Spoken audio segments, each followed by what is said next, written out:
రైతులందరికీ నమస్తే అండి. ముందుగా మన తెలుగు రైతన్న యూట్యూబ్ ఛానల్ ఆదరించిన ప్రతి ఒక్కరికి థ్యాంక్ యూ వెరీ మచ్ అండి. స్పెషల్‌గా మన సబ్స్క్రైబర్స్ అందరికి కూడా థ్యాంక్ యూ వెరీ మచ్. ఈ వీడియో అయితే మనం శంషాబాద్‌లో తీసిన వీడియో అండి. రాయల్ డైరీ ఫామ్‌లో తీసిన వీడియో. ఈ వీడియోలో వచ్చేసి మనకి హర్యానా నుంచి అయితే 11 అయితే ముర్రా బ్రీడ్‌కి సంబంధించిన గేదెలైతే లోడ్ దిగిందని చెప్పి మనకైతే చెప్పడం జరిగింది. మనమైతే వెళ్ళి అక్కడ మనమైతే వీడియో తీయడం జరిగింది. ఇవన్నీ కూడా మిల్క్ కెపాసిటీ వచ్చేసి 14 నుంచి 15, 16 లీటర్ల పాలిచ్చే గేదెలండి. అన్ని క్వాలిటీ చూసుకోండి. మీకు గేదెల గురించి పూర్తిగా అవగాహన ఉన్న రైతులు వెళ్ళి కొనుగోలు చేస్తే మనకి ఎక్కడ కూడా ఎలాంటి ఇబ్బంది అయితే ఉండదండి.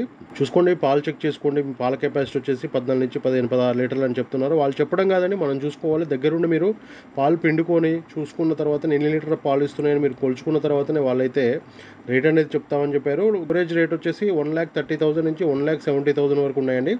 డిపెండ్స్ ఆన్ క్వాలిటీని బట్టి, దాని ఈతని బట్టి, మిల్క్ కెపాసిటీని బట్టి అయితే రేట్ అనేది ఉండడం జరుగుతుందని చెప్పారు. 1,30,000 నుంచి అయితే 1,70,000 వరకు ఉన్నాయి. క్వాలిటీ చూసుకోండి. అన్నీ కూడా మనకి రెండో ఈత మూడో ఈత గేదెలు అయితే లోడ్ దిగిందని కూడా మనకి చెప్పడం జరిగింది. పాలైతే 2 పూటలు ఉండడానికి అయితే అక్కడ మీరు పాలు చెక్ చేసుకోవడానికి అయితే ఉండడానికి రూమ్స్ అయితే ఉన్నాయి, అవైలబుల్ ఉన్నాయి. ఫుడ్ విషయంలో కూడా ఎలాంటి ఇబ్బంది లేకుండా చూసుకుంటామని చెప్పి మనకైతే చెప్పడం జరిగింది.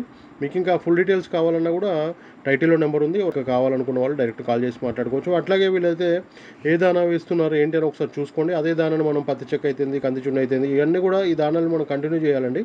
కంటిన్యూ చేస్తే మనం వెళ్ళి తీసుకుని గేదెలు కొనుగోలు చేసిన తర్వాత కేజీన్నర 2 కేజీలు వేస్తే కాదండి, రోజుకు పూటకు వచ్చేసి 4 కేజీల దానా వేయాలి ఒక గేదెకు వచ్చేసి. అట్లేస్తే మనకి పాల శాతం అనేది పెరుగుతుందండి. ఇక్కడ వాళ్ళు ఎంత దానా ఇస్తున్నారు సమయానికి అని మీరు చూసుకోండి. టైంకి ఎంత దానా ఇస్తున్నారు అనేది చూసుకోండి మీరు. వాళ్ళు ఏ దానా ఎట్లా ఇస్తున్నారు, ఏదేది కలుపుతున్నారు అనేది ఒకసారి అక్కడ ఉండి చూసుకోండి. అక్కడ ఉండడానికి అయితే రూమ్స్ ఉన్నాయండి. మీరు ఎలాంటి ఇబ్బంది లేదు. అక్కడ 2 రోజులు కాదు 3 రోజులు కూడా అక్కడ ఉండి వాళ్ళు ఏ టైంకి ఏ దానా చేస్తున్నారు చూసుకోండి. మీరైతే పాలు అక్కడ పిండేసుకున్న తర్వాతనే మీరైతే బేరం అయితే మాట్లాడుకోవచ్చు. రేట్లు ఫిక్స్ ఏమి ఉండవు ఎక్కడ కూడా, మనం మాట్లాడుకునే దాన్ని బట్టి ఉంటుంది. అందుకోసం నేను గేదెల గురించి తెలిసిన రైతును వెళ్ళాలండి. ఒక గేదెను చూడగానే దానికి ఎంత రేటు పెట్టాలనే అవగాహన వచ్చి ఉండాలి. అందుకోసమనే వాళ్ళు చెప్పిన దానికి మనకు ఎంత రేట్ అని అడగాలి. వాటి పాలు ఎలా ఎలా తీస్తున్నారో ఒకసారి చూసుకోండి. చూసుకున్న తర్వాతనే మీరైతే డైరెక్ట్ రేట్ అనేది మాట్లాడుకోవచ్చు. ట్రాన్స్పోర్ట్ అయితే ఉందండి, వెహికల్స్ అయితే అవైలబుల్ ఉన్నాయి అక్కడ. మీరు ఒక గేదె తీసుకున్నా ఉంది, 4 గేదెలు 5 గేదెలు తీసుకున్నా ఉంది, 10 గేదెలు తీసుకున్నా కూడా ట్రాన్స్పోర్టేషన్ ఎక్కడికైనా కూడా ఉంది. ఇక్కడైతే మనకి హర్యానా నుంచి అయితే ముర్రా బ్రీడ్కి సంబంధించిన గేదెలు అయితే లోడ్ దిగింది. మీకు ఎవరికైనా కావాలనుకున్న వాళ్ళు కూడా డైరెక్ట్ కాల్ చేసి మాట్లాడుకోవచ్చు. మనం తీసుకెళ్ళిన తర్వాత మెయిన్ ఇంపార్టెంట్ దానా ఎంత వేస్తున్నాం అనేది మీరు చెక్ చేసుకోండి.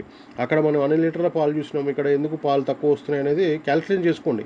దానా ఎంత ఎంత ఇచ్చారు, అక్కడ ఎంత ఎంత పెట్టారు, మనం ఎంత పెడుతున్నాం అనేది ఒకసారి చూసుకోండి. క్యాల్కులేషన్ చేసి చూసుకున్న తర్వాతనే మీరైతే పాల శాతం అయితే పెరుగుతుంది. డెఫినెట్లీ అయితే పాలు అయితే ఎక్కువగానే ఇస్తాయండి. మనకి దానా కరెక్ట్గా వేస్తే మనకి పాలైతే తగ్గకుండా అయితే ఇస్తాయని కూడా వీళ్ళైతే చెప్పడం జరిగిందండి. టైటిల్లో ఇంకా ఫుల్ డీటెయిల్స్ కావాలంటే కూడా టైటిల్లో నెంబర్ ఉంటుంది, డైరెక్ట్ కాల్ చేసి మాట్లాడుకోవచ్చు. ఇంకా మన ఛానల్ని సబ్స్క్రైబ్ చేసుకోకపోతే మాత్రం ప్లీజ్ సబ్స్క్రైబ్ చేయండి. Thank you very much.